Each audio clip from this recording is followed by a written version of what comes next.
അല്ല, നമുക്കങ്ങനെ ഒരു പുതിയ ഐക്യത്തിൻ്റെ ഒരു പ്രശ്നമോ പ്രസക്തിയോ ഒന്നുമില്ല. കാരണം അന്നത്തെ ഏത് സാഹചര്യത്തിലാണ് അദ്ദേഹം അങ്ങനെ സൂചിപ്പിച്ചത് എന്നെനിക്ക് അറിഞ്ഞുകൂടാ. ഇവിടെ CPM-നെ സംബന്ധിച്ചിടത്തോളം എല്ലാ സഭകളുമായും വലിയ ബന്ധമാണ് ഉള്ളത്. അപ്പോൾ അവിടെ തെരഞ്ഞെടുപ്പെന്നോ അല്ലെങ്കിൽ സംഘടനാ പ്രവർത്തനമെന്നോ എന്നുള്ള വ്യത്യാസമില്ല. ഞങ്ങളിപ്പം ആരെയെങ്കിലും കാണുകയോ അല്ലെങ്കിൽ ആരുമായിട്ട് സംസാരിക്കുകയോ ചെയ്യുന്നത് കേവലം വോട്ടിന് വേണ്ടിയല്ല, ഞങ്ങളുടെ പ്രവർത്തനത്തിൻ്റെ ഭാഗമാണ്. കാരണം ഞങ്ങൾ ജനങ്ങളുടെ ഇടയിൽ പ്രവർത്തിക്കുന്ന ഒരു പാർട്ടിയാണ്. അപ്പോൾ അതുകൊണ്ട് തന്നെ ജനങ്ങളുമായി കൂടുതൽ ബന്ധപ്പെട്ട് മുന്നോട്ട് പ്രവർത്തിക്കുമ്പോൾ ഞങ്ങളും ജനങ്ങളുമായി ബന്ധപ്പെടുന്നു, സഭാധ്യക്ഷന്മാർ ജനങ്ങളുമായി ബന്ധപ്പെടുന്നു. ആ ബന്ധമാണ് സത്യത്തിൽ CPM ചെയ്യുന്നത്. മതസൗഹാർദ്ദത്തിന്റെ ഒരു ഇടമാണ് നമ്മുടെ ജില്ല. പ്രത്യേകിച്ച് മാരാമൺ കൺവെൻഷൻ ഒക്കെ ഇനിയിപ്പോൾ വരാൻ വേണ്ടി പോവുകയാണ്. അപ്പോൾ അങ്ങനെയുള്ള മതപരമായിട്ടുള്ള കാര്യങ്ങളോടൊക്കെ CPM-ന്റെ ഒരു നിലപാട് എങ്ങനെയായിരിക്കും? ഞങ്ങൾക്ക് കേരളത്തിലെ 80 ലക്ഷത്തിലധികം ആളുകൾ വോട്ട് ചെയ്യുന്നുണ്ട് കൃത്യമായി. അതിലൊരു 75 ലക്ഷം ആളുകളും പള്ളിയിൽ പോകുന്നവരോ അമ്പലത്തിൽ പോകുന്നവരോ മോസ്കിൽ പോകുന്നവരോ ഒക്കെയാണ്. ഈശ്വരവിശ്വാസികളാണ് ബഹുഭൂരിപക്ഷം നമ്മുടെ സമൂഹത്തിൽ, ഈശ്വരവിശ്വാസികളല്ലേ. അപ്പോൾ അതുമായിട്ട് എല്ലാവരും ഇതുണ്ടാവും. എല്ലാ താല്പര്യങ്ങളുള്ളവരും വ്യത്യസ്ത അഭിപ്രായങ്ങളുള്ളവരും ഒന്നുമില്ലാത്തവരും എല്ലാം ഉണ്ടാവും. നമ്മൾക്ക് അതിനുവേണ്ടിയല്ലല്ലോ രാഷ്ട്രീയ പാർട്ടി പ്രവർത്തിക്കുന്നത്. മതം ആത്മീയമായ കാര്യങ്ങൾ കൈകാര്യം ചെയ്യുന്നു. രാഷ്ട്രീയം രാഷ്ട്രനിർമ്മാണത്തിൻ്റെ കാര്യമാണ് കൈകാര്യം ചെയ്യേണ്ടത്. ആ രാഷ്ട്രീയത്തിൽ എത്ര മതവിശ്വാസികളുണ്ട്, എത്ര ഹിന്ദു ഉണ്ട്, എത്ര ക്രിസ്ത്യനുണ്ട്, എത്ര മുസ്ലിം ഉണ്ട് എന്ന് ഞങ്ങളാരും നോക്കാറില്ല. അങ്ങനൊരു നോക്കുന്നൊരു പാർട്ടി അല്ലിത്. അതുകൊണ്ടാണ് ഒരു മതേതരത്വം എന്നുള്ള വലിയൊരു ആശയം നമുക്ക് കൊണ്ടുപോകാൻ വേണ്ടി കഴിയുന്നത്. മതസൗഹാർദ്ദത്തിന് ഏറ്റവും മികച്ച ഉദാഹരണമായിട്ടാണ് CPM പ്രവർത്തിക്കുന്നത്. അത് ഈ കാഴ്ചപ്പാടുള്ളത് കൊണ്ടാണ്, എല്ലാവരെയും ഉൾക്കൊള്ളാൻ കഴിയുന്ന ഒരു കാഴ്ചപ്പാട് ഉള്ളതുകൊണ്ട് തന്നെയാണ് ഞങ്ങൾക്ക് ഈ നിലയിൽ പ്രവർത്തിക്കാൻ കഴിയുന്നത്. അത് മുന്നോട്ട് കൊണ്ടുപോകാനാണ് ഞങ്ങൾ ആഗ്രഹിക്കുന്നത്. ഏറ്റവും ജനകീയനായിട്ടുള്ള CPM നേതാക്കളിൽ ഒരാളാണ്. 5 വട്ടം തുടർച്ചയായിട്ട് നിയമസഭാ തെരഞ്ഞെടുപ്പിൽ വിജയിച്ച ആളാണ്. അങ്ങനെ വരുമ്പോൾ അങ്ങനെ ഒരു വ്യക്തിത്വം ജില്ലാ സെക്രട്ടറി ആകുമ്പോൾ പ്രത്യേകിച്ചും ഇങ്ങനെയുള്ള മതന്യൂനപക്ഷങ്ങളുമായിട്ടുള്ള നേതൃത്വത്തിനേക്കാൾ കൂടുതൽ ഒരു കമ്മ്യൂണിക്കേഷൻ നടത്താൻ സാധ്യതയുണ്ട്. എങ്ങനെയാണ്? ഞങ്ങളെല്ലാവരെയും കാണും. സമൂഹത്തിൽ പ്രധാനപ്പെട്ട സമൂഹ നിർമ്മാണത്തിന് വേണ്ടി അല്ലെങ്കിൽ മതപരമായ കാര്യങ്ങൾക്ക് വേണ്ടി സാമൂഹ്യപരമായ കാര്യങ്ങൾക്ക് വേണ്ടി പ്രവർത്തിക്കുന്ന ആളുകളെയൊക്കെ ഞങ്ങൾ ചേർത്ത് നിർത്തിക്കൊണ്ട് തന്നെയാണ് മുന്നോട്ട് പോകുന്നത്.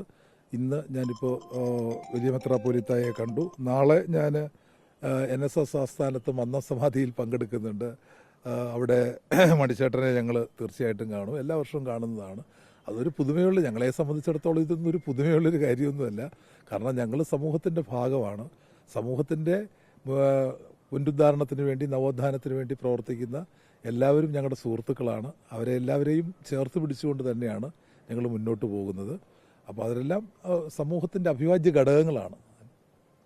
ഒരു ചോദ്യം കൂടെ, തീർത്തും രാഷ്ട്രീയമായിട്ടുള്ളൊരു ചോദ്യമാണ്. ഈ കഴിഞ്ഞ ജില്ലാ സമ്മേളനത്തിൽ സുധാകരനെതിരെ പ്രതി സമ്മേളനത്തിൽ വിമർശനം ഉയർന്നു. അതിനൊരു മറുപടി കഴിഞ്ഞ ദിവസം സുധാകരൻ നൽകിയിരുന്നു. അപ്പോൾ അപ്പോഴത്തെ ജില്ലാ സമ്മേളനം എടുത്തു പറഞ്ഞുകൊണ്ടാണ് അങ്ങനെ ഒരു ഉന്നതനായിട്ടുള്ള നേതാവ് ഒരു മറുപടി പറഞ്ഞിരിക്കുന്നത്.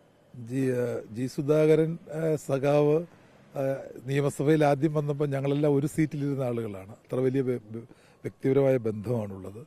കേരളം കണ്ട ഏറ്റവും മികച്ച മന്ത്രിയാണ്. പക്ഷെ അദ്ദേഹത്തിനെതിരെ ജില്ലാ സമ്മേളനത്തിൽ ഒരു പരാമർശനം പോലും ഉണ്ടായില്ല. അദ്ദേഹത്തിൻ്റെ പേര് പറഞ്ഞില്ല, അദ്ദേഹത്തിൻ്റെ പ്രവർത്തനങ്ങളെപ്പറ്റി പറഞ്ഞില്ല, അദ്ദേഹം വഹിച്ച പദവിയെപ്പറ്റി പറഞ്ഞില്ല, മന്ത്രിസ്ഥാനമോ പ്രവർത്തനമോ ഒരു വിമർശനം പോലും അവിടെ ഉണ്ടായില്ല. എന്തോ തെറ്റിദ്ധാരണയാണ് എനിക്ക് തോന്നുന്നു അദ്ദേഹം അത്തരത്തിൽ പ്രതികരിക്കാൻ ഇടയായത്. അദ്ദേഹത്തെ ഞാനിന്ന് വിളിക്കാൻ കഴിഞ്ഞില്ല, തിരക്കിനിടയിൽ വിളിക്കാൻ കഴിഞ്ഞില്ല. അപ്പോൾ ആ തെറ്റിദ്ധാരണ തീർച്ചയായിട്ടും ഞങ്ങൾ മാറ്റും. ഞാൻ ഇന്നലെ മീറ്റ് ദി പ്രസ്സിൽ, അത് പത്തനംതിട്ട പ്രസ് ക്ലബ്ബിൽ അത് പറഞ്ഞിരുന്നു. ഇപ്പോൾ സുധാകരനെ പോലെ ഉന്നതനായിട്ടുള്ളൊരു നേതാവ് ഇങ്ങനൊരു പരാമർശം വന്നു എന്നതിന്റെ പേരിൽ അദ്ദേഹം സ്വന്തമായിട്ട് അഭിപ്രായം പറയുമ്പോൾ ഒരു കമ്മ്യൂണിക്കേഷൻ അവിടെ നടക്കുന്നില്ല. അങ്ങനെ സംഭവിച്ചിട്ടുണ്ടോ? അങ്ങനെ ജില്ലാ നേതൃത്വമായിട്ട് ഒരു സംസാരത്തിലേക്ക് പോകുന്നില്ലേ കാര്യം? അത് അദ്ദേഹത്തിനോട് തന്നെ ചോദിക്കേണ്ട കാര്യമാണ്.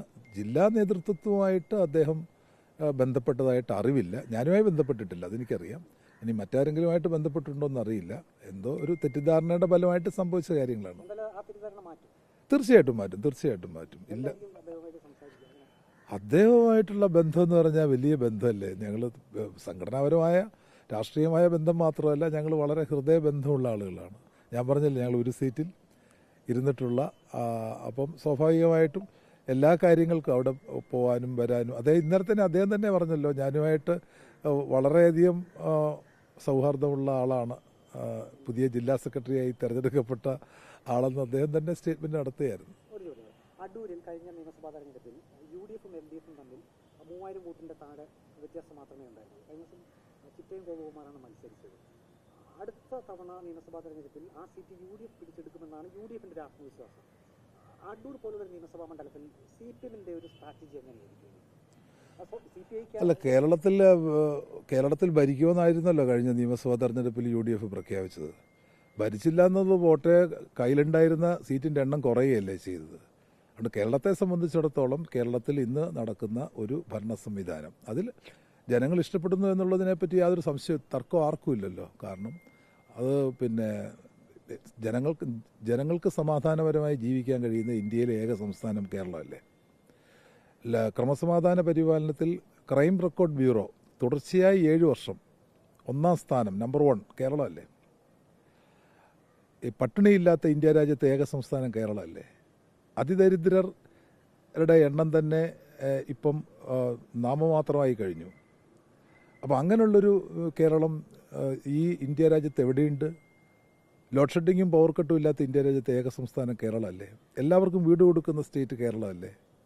അപ്പോൾ ആ കേരളത്തിലെ ഒരു ഗവൺമെൻറ്റിനെ മാറ്റാൻ സ്വാഭാവികമായിട്ടും BJP പ്രവർത്തകരും കോൺഗ്രസ് പ്രവർത്തകരും എനിക്ക് തോന്നുന്നു ഈ പ്രവർത്തനം കണ്ട് LDF-നെ വീണ്ടും അധികാരത്തിൽ മൂന്നാമതെത്തിക്കും. ഒരു സംശയമില്ല. അടൂരിൽ എന്തോ തെറ്റിദ്ധാരണ മൂലം കുറച്ച് ആളുകൾ വോട്ട് കുറേ ആളുകൾ ചെയ്യാനുണ്ട്. അതാണ് അടൂരിൽ കഴിഞ്ഞ തവണ സംഭവിച്ചത്. ആ കുറവ് ഞങ്ങൾ കണ്ടുപിടിച്ചു, ആ കുറവ് ഞങ്ങൾ പരിഹരിക്കും.